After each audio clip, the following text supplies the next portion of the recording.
Thanks, Angela. Hello, everyone, and welcome to the UFC Fight Night Dillashaw versus Cruz media conference call. The event takes place Sunday, January 17th at TD Garden in Boston, live on Fox Sports 1, 10 p.m. in the East, 7 p.m. in the West.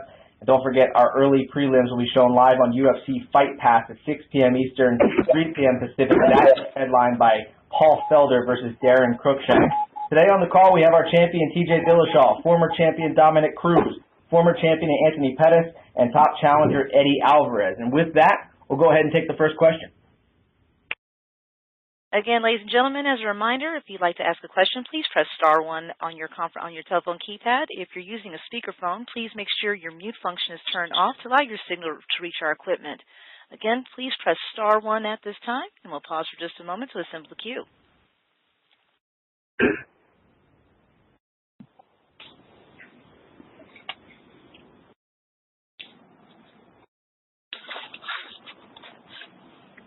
Go ahead to Mark Raimundi from MMAWeekly.com.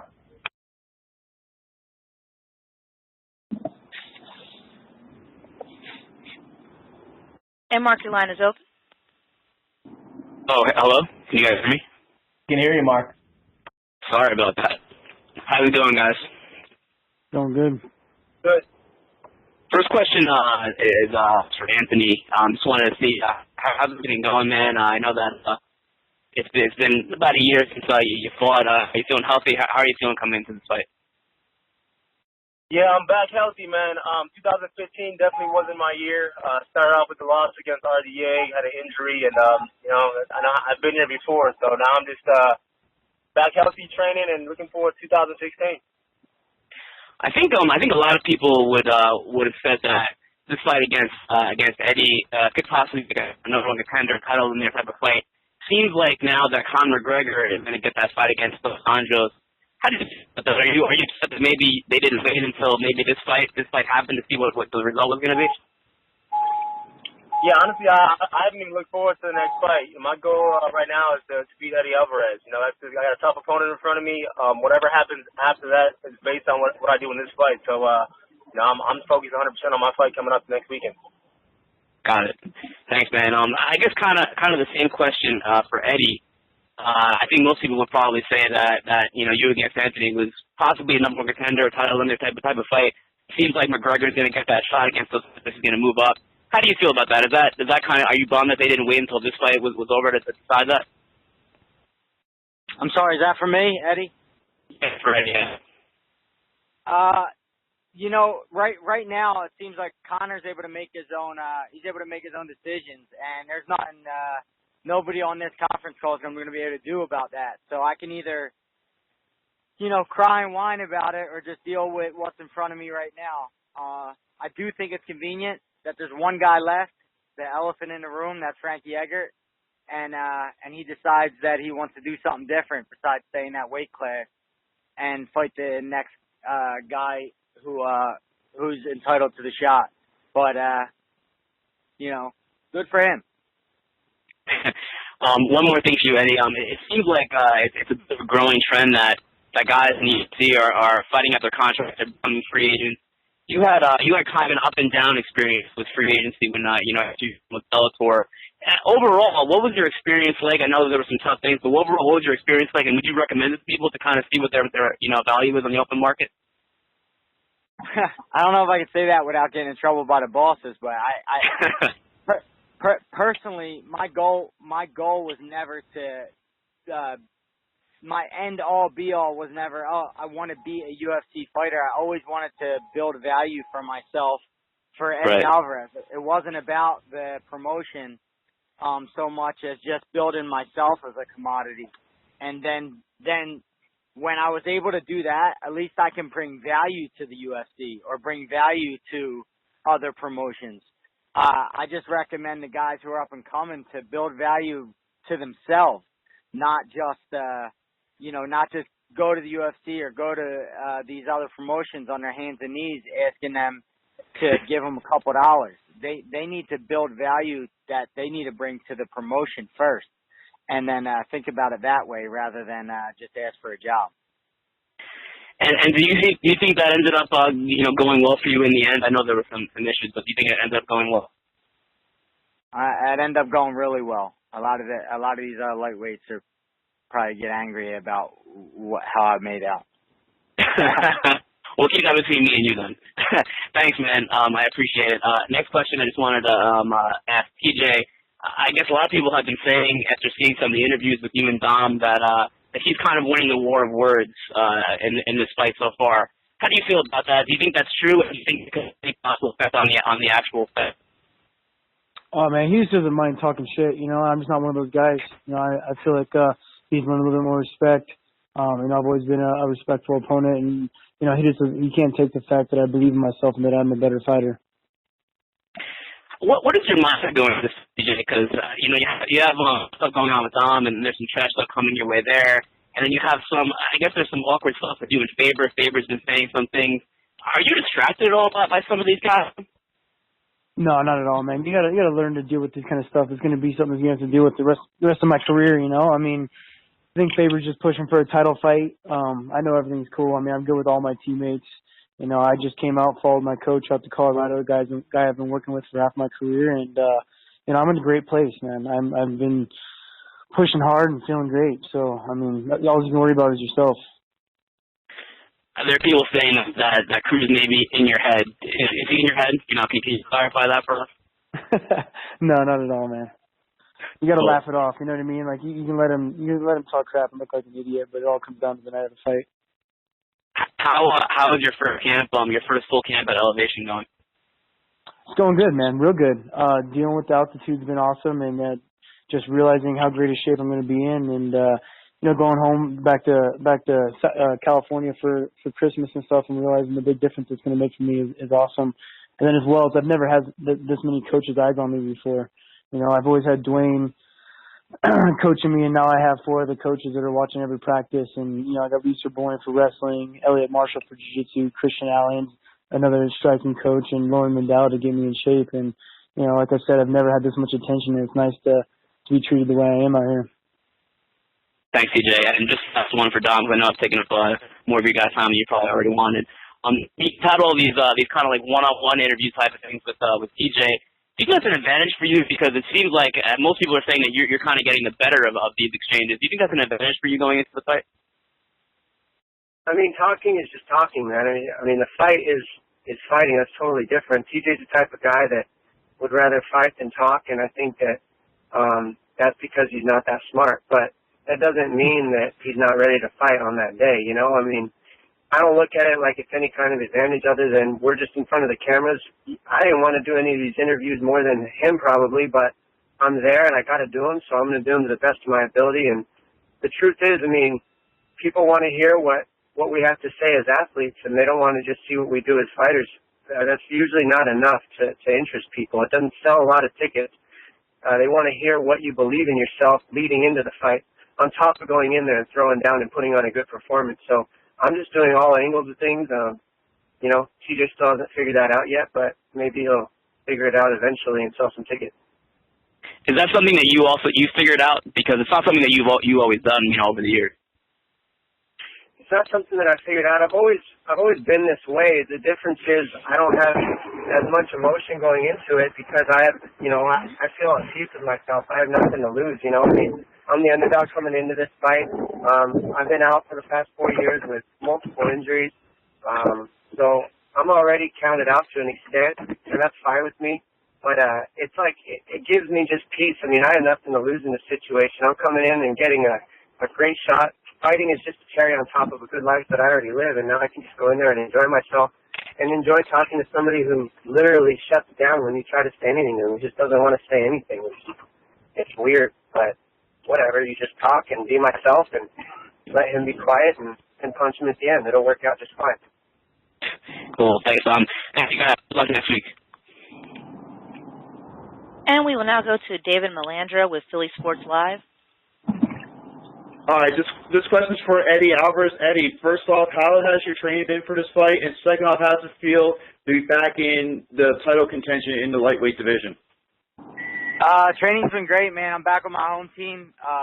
The guys I sort of started this journey with, Ricardo Almeida, Frank Yeager, and everybody that I was with when I was back in the Dream Tournament in 2008. So just good to see old faces. Good to be back with guys that, you know, I sleep in my own bed and see my kids every day. I tried my best to do the Florida thing. It didn't work out for me and my wife. So we're back here in Philadelphia, and I get to enjoy each day by day rather than just wait to get to a fight. And it's been a blessing.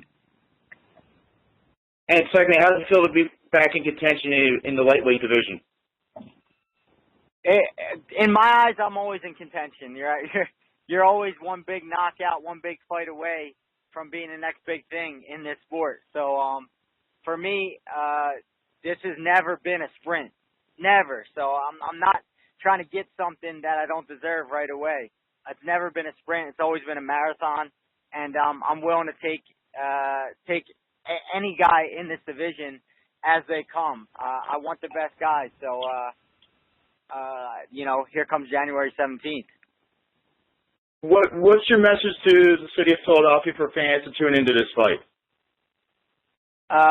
They know my fight style. They know what I bring to the table every time I step in that cage. I just want to say thank you, because I've been blessed to come back home, and I didn't realize how much support and how big of a following I have here at home until I came back to my house. And just being around the city, driving around the city, something as small as going to the grocery market, and just seeing all the people who tune into the sport and show me their love. I just appreciate everything they've done for me. All right, Eddie, good luck next week. Thank you, man. We will now go to Mark Billingsley with the Sacramento Bee. Gentlemen, good afternoon, and I've been enjoying the interviews so far. First question is to TJ. You mentioned you got a chance to come back to Sacramento for the holidays. Did you drop by Ultimate Fitness? Did you say hello to your former mates? No, I never went back to Ultimate Fitness. I was just home. Went back actually up to Angels Camp to my hometown and visited family. It was just a quick trip home for Christmas. No, I actually got a lot of my teammates coming out here to train with me. Joseph Benavides is actually with me right now. Lance Palmer's been coming out. You know, so I'm still training with a lot of the guys. It's just not at Ultimate Fitness. You know, Uriah is the one that put a stop to that. So they're coming out to Colorado with you and Dwayne? Yeah, they've been coming to Colorado to train with Dwayne and to get some training in with me, and they'll come out and check it out and realize how good the training is. Did you sell your house in the 50s? I mean, you're completely cut your ties to Sacramento? No, I still got my house there, man. You know, that wasn't my plan. Okay. My plan was to do what I did my last camp and to do most of my camp out in Colorado and, you know, be back in Sac here and there and be able to cross train. You know, I feel like I built great relationships with guys out there and some teammates and have done my part to be a good team player. And, you know, my plan was to go back and forth, but, you know, that's not the case anymore. I'm going to have to be full-time out here. But, you know, I got family and California is home too. So, you know, I'll always be back and forth. Yeah. What have you been working on? Is it just kind of shoring up everything and getting prepared for Dom, or are you working on something, you know, adding a new component to your attack or your defense? I mean, you're always kind of adding every camp. You know, you add for a certain opponent, you add just in general and on the off season, and then, you know, just continue to sharpen the tools you already have. You know, I've added a lot because I got a lot of new coaches. You know, I got 4 new coaches' eyes on me. I've gotten a lot more new wrestling techniques and some grappling stuff. You know, obviously continue to work with Dwayne and continue our success. And you know, it's gonna be awesome to show my improvements in all aspects.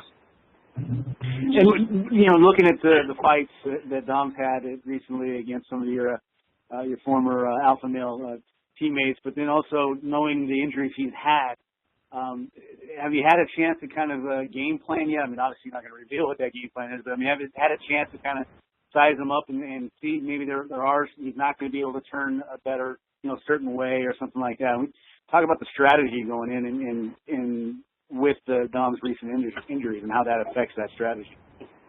Yeah, I mean, he hasn't fought too recently. You know, he's fought one time in the last 4 years, so, you know, obviously you only got so much to go off of. But, yeah, he definitely got game plans going into these fights, you know. You see things he's got habits of doing, things he doesn't do, and you continue to work for those, you know. You definitely have situations planned out in my head that I see coming true the night of the fight. And thanks, DJ. And Dominic, this one's for you. You kind of enjoyed on Twitter kind of putting the knife between the alpha male Faber more specifically and TJ when the breakup, for lack of a better term, happened a couple of months ago, and you kind of stoked those flames. I was kind of wondering if you were a little upset that he left, because if you would have beat him as a member of alpha male, that would have been kind of completed your set, if you will. So what's the question exactly? Well, the question is, are you kind of mad that he is no longer part of alpha male? Because you've already beat Benny, you've already beat Faber. It would have been nice if he was still part of the alpha male, or does that even matter to you? No, I mean, you can dress up the turf, but it still stinks. I mean, that's TJ Dillashaw. He's still alpha male guy. He's still got those guys training with him. So he's still one of them. He's still a jock. He's still meathead. Still not that bright, and he still uses a lot of the fundamentals that those guys use. That's what built him up into the sport, so he's going to have a lot of those things. Now he's got new techniques with Ludwig. Ludwig's helped him move along and fix some techniques with his kickboxing and stuff, but it's still alpha male guy, I mean, in my eyes. But just because he's not with them, that's just Faber cutting him off to try to make money. Faber's always trying to get the big money fight, so he's trying to cut it off and make a beef. But, you know, Faber came up to me recently when I was out there in trying to commentate on the Cowboy RDA fight, and he was talking to me about TJ and, you know, just that they're not that close and that TJ hasn't been beating him up for the past 4 years the way TJ's been saying, and that all that's fake and none of that's true, and that they're not cool and they're not friends. And so, I don't know, it's just weird because those guys all have a weird dynamic. You never know which side they're playing because they're always trying to make money and build the fights up for the future. So they could be best friends behind the scenes and just pretending to beef right now, or they could be really beefing. But I know Faber's pretty much the type of guy that, you know, he wants you to do good, but he never wants you to do better than him. And right now, TJ's doing a little bit better than him, so I'm sure there's a real jealousy in Faber's eyes right now, and that's why all this stuff's going down the way it is. Because TJ came up through the alpha male team and had that especially early training with Dwayne a couple of years ago. I mean, is that kind of an advantage for you since you have fought some of the alpha male guys, that you see almost a blueprint, if you will?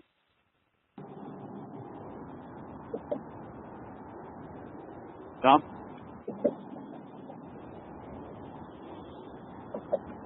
Mark, it looks like we temporarily lost Dominick. We'll try to get him back on the line. Well, maybe I can spin that same question to TJ, that maybe because Dominick has so much experience with alpha male guys and beating them, that he has to kind of worry about coming out a certain style and maybe changing it for his style to fit what Dominick's going to bring. Yeah, man. I mean, it's definitely helping me prepare. You know, helping those guys prepare for their fights and know what I would have done in those situations. You know, I'm a completely different fighter than the guys that fought Dominick. You know, as in Joseph and Uriah. Even though we're teammates, we all have different physical attributes and we all fight differently. You know, there's definitely no blueprint on our team. We do learn from each other, but you know, we all got different attributes that are greater than others. And you know, you definitely take everything from everyone's fight. And Joseph had a very close split decision fight that. Joseph beat him up on the feet and was just getting taken down here and there. And, you know, same with Demetrius, doing the same thing to him. Demetrius got the better of him on the feet. And the only reason why Dom beat him is because he outsized him and took him down, you know. And just taking those things and viewing every one of his fights. And same as watching my teammates fight him as well as other people. You know, you learn from every fight. I got to give you the chance to respond to what Dominick said about you and Faber. I mean, it seems to me that proves that you're a pretty smart guy if you are having this behind-the-scenes fascination where you and Faber have agreed to have this alleged beef so that you can sell tickets. That means that's pretty brilliant. It's funny that Dominick likes to say that I don't talk crap because I'm not very smart when I'm the one that's got the college degree and went to school. You know, that's just because of the fact that I'm a martial artist and I like showing respect. You know, I'm not one of those guys that's gonna do the WWE Conor McGregor effect and talk a bunch of crap to make money. You know, I'm in this and I want to look back on my career and know that I made the right choices and that I portrayed myself the way I wanted to be portrayed. You know, and I'm not going to look like a jackass while doing it. With me and Faber, that actually is a surprise to me the way he's been acting as well. You know, because I'm cool with all the guys, and I really think it's just a way for him to push for a title fight, a way for him to really make some money. I think he's the one that's behind all this because you know, I've done nothing but show respect. I don't go on there and talk crap about Uriah when there's plenty to talk about. You know, I'm just going to continue to be the humble guy and appreciate what he did for me when I got into the sport and you know, it's just a little ridiculous that I'm getting crap for changing camps when it happens all the time. You know, when guys are trying to better themselves in their career by going to a new team or a new coach, it happens every day in the sport, and all of a sudden it's a big deal, you know. So it's a little ridiculous, and you just got to kind of laugh it off, you know. And as a reminder, ladies and gentlemen, it is *1 to ask a question, and we will now move on to Damon Martin with Fox Sports. Yeah, first question is for Anthony Pettis. Anthony, obviously you said 2015 wasn't a great year for you. I know that you haven't lost very often in your career, but you know, what was the biggest takeaway from that fight with Dos Anjos? And I mean, did you have to, you know, kind of reinvent yourself a little bit, or did you find just a couple of mistakes you made to get better to come into this fight? Yeah, it was a mental error, I think, man. I don't know. I can't look at that fight and pick like exactly what happened. There was just so many small mistakes, and preparation wasn't there. You know, I just took it for granted a little bit. So yeah, I think I just got refocused and remotivated, and you know, I got a tough guy in front of me to keep me motivated for training. Obviously, your focus is Eddie Alvarez, but I am curious, you know, if everything works out well, what is more important to you? Is it getting back to the title, or is it getting that, you know, kind of little bit of vengeance against Dos Anjos? I haven't even thought about Dos Anjos or a title or any of that right now, man. Once I found out I was fighting Eddie Alvarez, that's my main focus. Was this weekend coming up, making the fight, staying healthy, and just being in that positive mind frame where I can go in there and be myself. I feel like if I'm myself out there, nobody in the world can beat me. What have you thought of Eddie's performances thus far in the UFC? The couple of fights we've seen. You know, he had tough fights. I mean, he didn't get any easy fights right away. He came in, fight Cowboy Cerrone. We saw Cowboy get the title shot.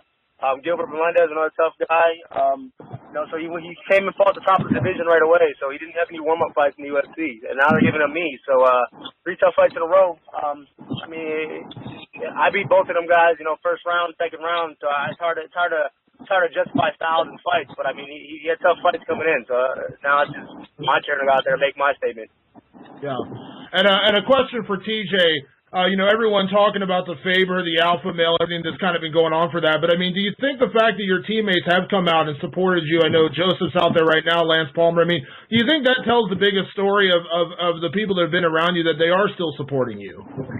Yeah, just kind of tells the truth of what's really going on. You know what I mean? And just kind of how shallow I feel like Uriah's kind of acting due to what's going on. You know, I mean, he's the only one that's holding on to this and continue to talk crap about it. And like I said in some of my interviews, it's kind of crazy that all the attention this whole me moving out to Colorado is getting when, you know, I'm just moving to train with the coach that I feel has given me a lot. You know, a guy that believes in me and works harder for me than anybody else ever has in my entire life. Of course I'm going to follow that, man. When you build that kind of connection, that's what you're going to do. You know, I mean, most of the greatest fighters you see today all have a super close connection with their coaches.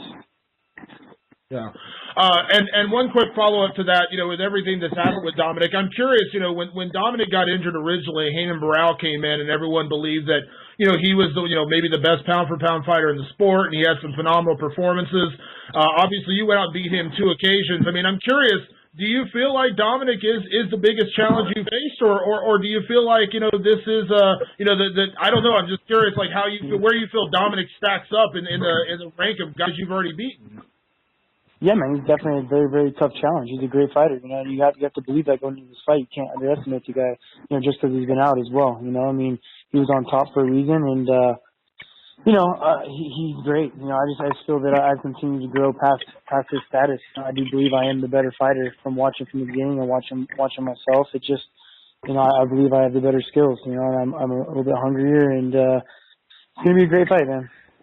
Awesome. Is Dom back on the line? Yeah, I'm here. All right.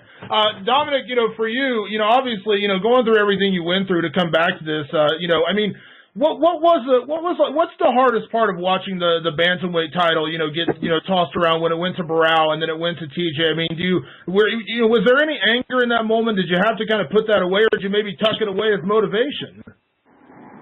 No, I mean, it actually didn't affect me at all because I wasn't really in the loop right then. I was hurt. At that point, you just kind of got to be hurt and let your body take the course that it needs to heal. So I had already, you know, set down the gloves for during that portion of time and let it go. Because it would have just drove me crazy to sit there and try to be upset about it or try to control it when it was completely out of my hands. You can't control injuries; they just happen. So yeah, it wasn't bothering me. It was just I'm a competitive guy by nature, so obviously I wanted to be in there competing, but couldn't. So I did what I could around it, and I evolved as a person outside of the ring, and got better at the things I could as a man outside of the ring, and I didn't lose or waste any of those years, you know. Yeah. And last question for you, Dom. Obviously a lot changes, in the sport. I mean, the guys who were champions when you were last champion have, I think, pretty much all changed since then. What's been the biggest key in kind of adapting, your style? I mean, we saw you come out and beat Takeya Mizugaki in extremely dominant fashion, but do you feel like you have evolved a lot since we last see you? Like, are we going to see a much different Dominick Cruz this time than maybe even what we saw in the Mizugaki fight? What it comes down to on fight day is believing in my abilities and believing in, just my fluidity and the things that I do. Naturally, letting my reactions take point, because I already put in the work in camp. I already trained hard. TJ's mentioned that he's hungrier than me, but that can't even be gauged, so it's a pretty ignorant fact. There's no point behind it, because there's no way to gauge who's hungrier than another person. So it's just really what it comes down to is believing your skill set on that day and the work that you put in prior to the camp, and just having the faith that your body can go out there and do the work. And I put in the camp. My body's healthy for me, and I've had, this past 4 years to rehab my body, not take a lot of abuse to it, get in tune with it, and just go in there and do work. So I'm just going to be excited to show up and have fun on that day, because that's what it's about. I've already put in the work and put in the bad days and the good days in camp where I didn't feel good and then did feel good, and all that's out of the way. So on that one night, I'm going to be as good as I can be. Awesome. Best of luck, guys. And we will now go to Jim Edwards with The Mirror. Yeah, hi guys. First question to Anthony. Anthony, you said at the start of the call that 2015 wasn't your year. What do you think you can do by the end of 2016 to turn that around, and how active do you want to be, considering you're fighting very early on in the year? Yeah, the goal is to always be active, man. I can't really state how that's going to work. Last year I was trying to be active as well. I fought in December and March. Didn't work out for me. So, no, I mean, the goal is to stay active and to stay healthy. But, the sport takes a lot on your body. Training camps are just like fights. I mean, so for me, it's just trying to stay healthy and just stay prepared, I guess. But, fighting early in the year, so I should be able to get a couple more fights this year and accomplish my goals. 2016, I'm looking forward to getting back to where I was at and, staying where I was at. Thanks. Next question to Dominick. Dom, you've obviously had your injuries the last 2 years, but what is it that has kept you wanting to come back time after time after time? You've obviously been a UFC champion. You're widely regarded as one of the best there's ever been at the bantamweight division, but what is it now that is driving you back this time? I think your question is, what is it now since I've been hurt, I guess? No, I'm asking, what is driving you back this time? I just want to understand, what is your motivation to keep coming back time after time?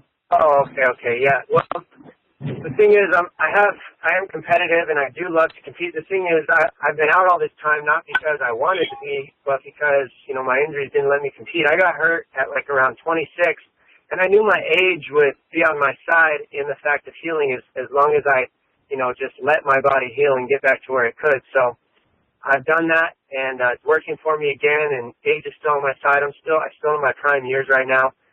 So, I'm just as hungry as I ever was to be the best in the world and to make history. And really what it comes down to is challenging yourself. We only get one life to live, and this is a huge challenge. And every single one of us as fighters is doing this to evolve as a person. And I feel like that's what this is about. This is a big challenge. I'm coming from behind the desk past 4 years, and I'm about to go compete with what people are saying is one of the better pound-for-pound guys in the world. So it's going to be pretty crazy when I go out there and put on a great show and even win. The pressure's not on me. I'm getting the chance of a lifetime right here. I've been out, and I get to fight for a title again. So I'm just happy to be able to compete again and compete against some of the best guys in the world right now. My last fight was against a top 5 guy after I was out 3 years, and now I'm going against the number one guy in the division. So it's going to be fun to challenge myself. That's what this is all about, is testing myself and passing with flying colors. Thanks, Dom. And TJ, just to follow up on that with you, obviously Dom was just talking there about how the pressure's on you. Dom's the guy that's been out for the last 2 years. Do you feel this is almost a lose-lose situation for yourself? Even some people might say that even if you beat him, that he's been out 2 years. What have you got to say about that? You just got to learn to deal with those things, man. I mean, that's the greatest thing about wrestling my entire life is learning how to deal with the pressure. You know, you got to turn all that pressure into having fun and get in front of those millions of people and put a smile on your face and have fun, man. Makes you perform a lot better when you're loose and having fun and not worried about what's going to happen. I mean, I'm lucky enough just to be able to be in the situation I'm in to train every single day and do what I love to do. So, you know, I'm just going to soak it all up and show off and have a great time. You know, I get to fight Dominick Cruz. He's got a good name, man. He's got a big name. It's going to continue to boost my name up for the best pound-for-pound fighter in the world, and the plan is to be on top. Thanks for your time, guys. Have a good time in Boston. And we will now go to Daniel Flynn with Breitbart Sports. First question for Dominick. Injuries beat you, but no bantamweight beat you in the UFC at least. Do you view yourself as the man still, as the sort of champion in waiting in the bantamweight division, or do you concede that TJ is now the man in the bantamweight division? Well, it's not really what you think about yourself. It's, you know, to the extent of with media and all that, because every single person on this conference call right now believes that they are the man, believes that they are the champion. I mean, I guarantee you ask every single one of them, they'll say they're the best in the world. So it's kind of a, you know, biased question to an extent if you're asking me. Of course I believe I'm the best in the world. Of course I believe I'm the man in the division. But when it comes down to it, media puts us in an order, and then it's our job to go out and prove that we're better than the order that you guys put us in. I believe I'm the best in the world, and I believe that the order is incorrect, and I'm number one, and TJ's just the best at being number two. Question for TJ. Many fans considered you a straight wrestler coming out of the Ultimate Fighter show, but you showed, you know, excellent striking and amazing footwork against Barao both times. How would you compare your stand-up with Dominick's? Do you feel confident that you can win a fight if it stays on the feet? And how much did Dwayne Ludwig's help with your striking persuade you to stick with him and make that move to Colorado? You know, I was strictly a wrestler on Ultimate Fighter. You know, I only had 4 fights at that time and only been out of wrestling for a year. You know, so I was very new to the sport, and I was only a wrestler. You know, my growth has happened really fast, and I owe it to a lot of people, but I do owe most of it to Dwayne Ludwig. You know, I mean, he came in and gave me a lot of confidence that things that I was doing were right and helped me build off of it. You know, he didn't change who I was as a fighter, but added a lot to it. And, yeah, I feel very confident if the fight stayed on her feet. And, you know, and that is the reason why I'm out here in Colorado with Dwayne, is because the belief I have in the guy that has pushed me to be where I'm at. Question for Eddie and Anthony. The lightweight division is arguably the most talented division in the UFC, but with Conor's arrival in division, it's now becoming a much more marketable division. Do you look upon this? I mean, I'm trying to gauge how you look upon his arrival. Do you view it as, you know, do you welcome his arrival because of the attention he brings to the division, or are you more resentful of him leapfrogging over everyone else for a title shot? And I guess we'll start with Anthony. No, I mean, I guess I was going to move down to 45 and fight Jose Aldo when I was the number one contender. So I guess the champion moving up to fight a champion makes sense. As long as they do it for the rest of the divisions. I mean, if any other champ decides to move up, they automatically get a title shot. But at the same time, I feel like the lightweight division has always been marketable. I mean, we have some great champions. We have some great guys that came out of this division. And, you know, it's not based on just talk. It's based on performance. And I think, you know, the division has always been a tough division. The 45 division was one that was, you know, dominated by Jose Aldo the whole time. So you get a guy that comes in there and takes out Aldo and he moves up a weight class. Of course, everybody's going to want to watch it. So, yeah, I mean, I welcome it. So hopefully, you know, he stays and we see how good he really is. Eddie? Yeah, I think anything or anybody who brings more money to the sport is a good thing. It's hard for me to say anything bad about it. Regardless of whether people think he deserves this or he deserves that, the truth is that when one fighter gets paid more, it's good for all of us, every single one of us. So I'm happy that he brings the marketability to the division. and it's not up to me or anybody or any other fighter to say what he deserves or what he doesn't. Our bosses make that decision, no matter how we perform out there. So happy to see money coming in. Outstanding. Thank you. Good luck to you all. And we will take our last question from Raul Azaga with Primera Hora. Hi, guys. Hello. My question is for Okay.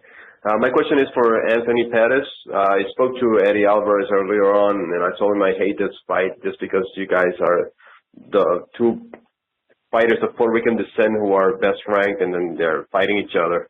But joke aside, it's a fight that could probably put you guys, whoever comes out a winner, in the spot against the winner of Conor and McGregor. Do you think that's the stakes in this kind of fight?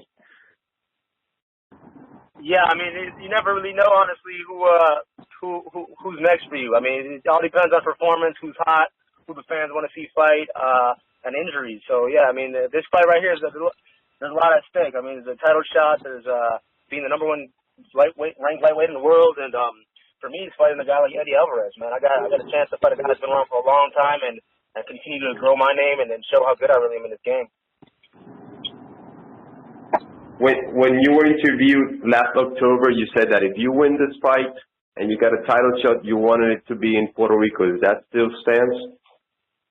I still want to fight in Puerto Rico. I'm hoping everything's still going the way it's supposed to be going, so Puerto Rican we can fight in Puerto Rico. But again, that's up to the UFC, Dana White. Now these guys decide where the fight takes place. But if we get to fight in Puerto Rico, I mean, this fight would have been a good fight to fight in Puerto Rico. But Boston's the place. In terms of your training for this fight, you focus a lot on wrestling with E.C. Martinez. Do you think this fight is not going to be a barn burner as many expect and maybe be more of a grinder? Nah, my wrestling was always there. My last fight wasn't the best display of it, but the reason why I changed to Israel Martinez was because my wrestling coach Ben Askren, he has his own career to worry about. I needed somebody to focus directly on me and my mistakes and my flaws in wrestling and get me better. So that's why I made the switch to Israel Martinez. But I think this fight's going to be a good fight, man. Eddie brings it every time. I'm always in an interesting fight. We're both tough. We both can take a lot of damage. And, we both want this win as bad as the other. So it's a lot at stake in this fight. Thank you, guys, and best of luck to both. Thank you. And that concludes our question and answer session. I will now turn the call back to Chris Costello for closing remarks. Thanks, Angela. I'd like to go ahead and thank everybody for joining us on the call today. UFC Fight Night